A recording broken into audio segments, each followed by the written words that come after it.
Liquor scam లో ఢిల్లీ ఉప ముఖ్యమంత్రి మనీష్ సిసోడియాకి సిబిఐ సమన్లు జారీ చేసింది. దీనిపై సిసోడియా మండిపడ్డారు. తనకు వ్యతిరేకంగా కేంద్రం సిబిఐ ఈడీల్ని ప్రయోగిస్తోందని విమర్శించారు. గతంలోనే తన ఇంట్లో సోదాలు చేసినా ఏమీ సాధించలేకపోయారని గుర్తు చేశారు. ఢిల్లీ బాలలకి చక్కటి విద్య అందిస్తున్నందుకే తనపై కేంద్రం కక్ష కట్టిందని సిసోడియా ట్వీట్ చేశారు. విచారణకి తాను ఇంతకు ముందు సహకరించానని, ఇక ముందు కూడా సహకరిస్తానని సిసోడియా తెలిపారు.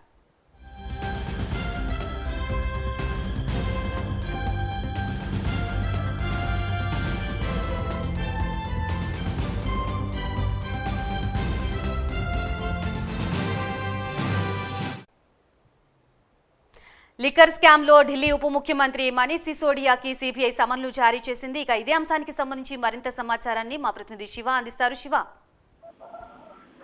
గాయత్రి, ఢిల్లీ లిక్కర్ స్కామ్ సంబంధించి రోజు రోజుకు ఈడీ టు సిబిఐ కూడా దూకుడు పెంచింది. రోజు లిక్కర్ స్కామ్ తో సంబంధం ఉన్న ప్రతి ఒక్కరు కూడా నోటీసులు జారీ చేసింది. వారిని విచారణ పిలుస్తుంది ఢిల్లీ పిలిచిన అనంతరం విచారణలో వెల్లడైన విషయాలు కానీ వారి నుంచి రాబట్టిన సమాచారం వరకు వారిని అదుపులో తీసుకోవడం, రోజు ప్రత్యేక కోర్టులో హాజరుపరచడం, మళ్ళా కస్టడీకి తీసుకుని విచారిస్తున్న పరిస్థితి.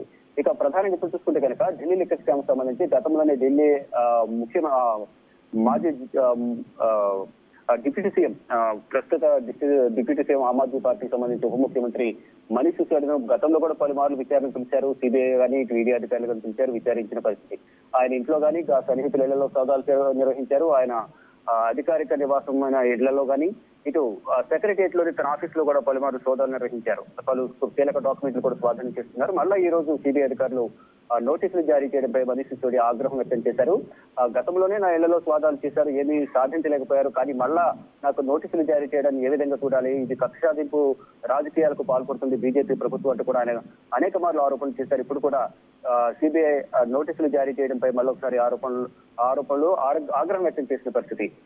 ఎటువంటి ఆధారాలు దొరకపోయినప్పటికీ కూడా ప్రతిసారి నోటీసులు ఇవ్వడం, తన కుటుంబ సభ్యులు కానీ సన్నిహితులు కానీ తన స్వగ్రామంలో ఊర్లలో కూడా సోదాలు నిర్వహించి భయాందోళనకు గురి చేస్తున్నారు తన కుటుంబాన్ని, సన్నిహితులను అందరినీ కూడా అంటూ కూడా పలుమార్లు మనీష్ సిసోడియా ఆరోపణలు చేశారు. మళ్ళా నేను విచారణకు సహకరిస్తాను, నేను ఎప్పుడు పిలిచిన విచారణకు వస్తాను, కానీ మళ్ళా పదే ఎటువంటి ఆధారాలు దొరకనప్పటికీ కూడా మళ్ళా ఆ నోటీసులు జారీ చేయడం ఏ విధంగా చూడాలి, రాజ్యాంగాన్ని చట్టాన్ని చేతిలోకి తీసుకుని ప్రభుత్వం ఈ విధంగా వ్యవహరిస్తుందంటూ కూడా మనీష్ సిసోడియా ఆరోపిస్తున్న పరిస్థితి. ఇక గతంలో నుంచి చూసుకుంటే కనుక మొదటి నుంచి ఢిల్లీ లిక్కర్ స్కామ్ సంబంధించి చూసుకుంటే విజయ్ నాయర్ ఆమ్ ఆద్మీ పార్టీలో కీలక వ్యక్తిగా ఉన్నారు. ఆయన ద్వారానే ఈ మద్యం పాలసీకి సంబంధించి కానీ ఆ లావాదేవీలకు సంబంధించి కానీ సౌత్ గ్రూప్ కి సంబంధించి ప్రతి ఒక్కరితో, ముఖ్యంగా విజయ్ నాయర్ మధ్యవర్తిగా ఉండి 100 కోట్ల రూపాయలు ముడుపులు కానీ ప్రభుత్వానికి ఏదైతే నష్టం వాటిల్లిందో 2,800 కోట్లకు పైగా ప్రభుత్వానికి ఖజానాకు గండిపడిందంటూ కూడా ఢిల్లీ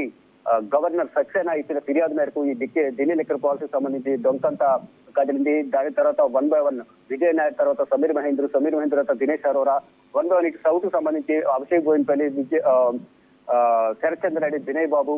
రీసెంట్ గా చూసుకుంటే తెలంగాణకు సంబంధించిన ఎమ్మెల్సీ కవితకు నోటీసులు జారీ చేశారు. ఆవిడ హైదరాబాద్ వచ్చి సిబిఐ అధికారులు విచారించిన అనంతరం ఆయనకు సన్నిహితులు, ఆయనతో కవితతో ఎవరైతే ఈ బిజినెస్ పార్ట్నర్స్ ఉన్నారో చార్టెడ్ అకౌంటెంట్ కానీ వీళ్ళందరినీ కూడా విచారించిన పరిస్థితి. ఇటు గోరట్ల బుచ్చిబాబు కానీ అరుణ్ రామచంద్ర పిల్ల కానీ 2 రోజుల క్రితం కూడా ఈడీ అధికారులు అరుణ్ రామచంద్ర పిల్లని పిలిచి విచారించారు.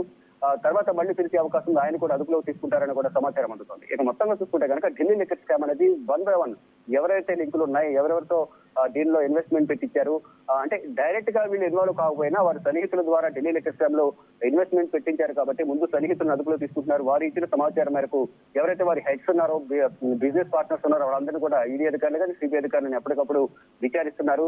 విచారణకు సహకరించడం లేదు అనే నేపథ్యంలో వారందరూ ఢిల్లీ పిలిపించి వాళ్ళని అరెస్ట్ చేస్తున్నారు, కోర్టులో ప్రొడ్యూస్ చేస్తున్నారు, కస్టడీలో తీసుకున్నారు. ఇలా అరెస్టు పర్వం కొనసాగుతూనే ఉంది.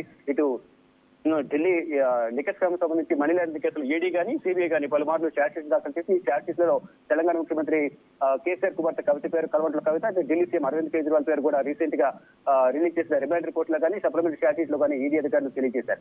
ఇక మొత్తంగా చూసుకుంటే ఏదైతే ఈ ఢిల్లీ లిక్కర్ స్కామ్ సంబంధించి మొదటి నుంచి శిక్ష అనుభవిస్తున్నారో 5 నిందితులు అభిషేక్ గోవిందపల్లి, విజయ్ నాయర్, శరత్చంద్ర రెడ్డి, వినయ్ బాబు, సమీర్ మహేంద్ర వీరికి సంబంధించిన బెయిల్ పిటిషన్ పై 9వ తారీఖున ఉత్తర్వులు ఇవ్వాల్సి ఉంది. కానీ 8వ తారీఖున గౌతమ్ మల్హోత్రాను, పంజాబ్ కు సంబంధించి గౌతమ్ మల్హోత్రాను, తెలంగాణకు సంబంధించిన హైదరాబాద్ కు చెందిన చార్టెడ్ అకౌంట్ గోరెంట్ల బుచ్చిబాబు నదుపులో తీసుకున్నారు. మిగతా వీళ్ళ వరుసగా ఒక్కొక్క నదుపులో తీసుకోవడం, వీరి బెయిల్ క్యాన్సిల్ చేయడం, ఇదంతా చూసుకుంటే కనుక మరికొంతమంది కూడా అదుపులో తీసుకునే అవకాశం ఉన్నట్టు కూడా ఈడీ వర్గాలకు సమాచారం అందుతుంది. Gayatri. Right, thank you for the update Shiva.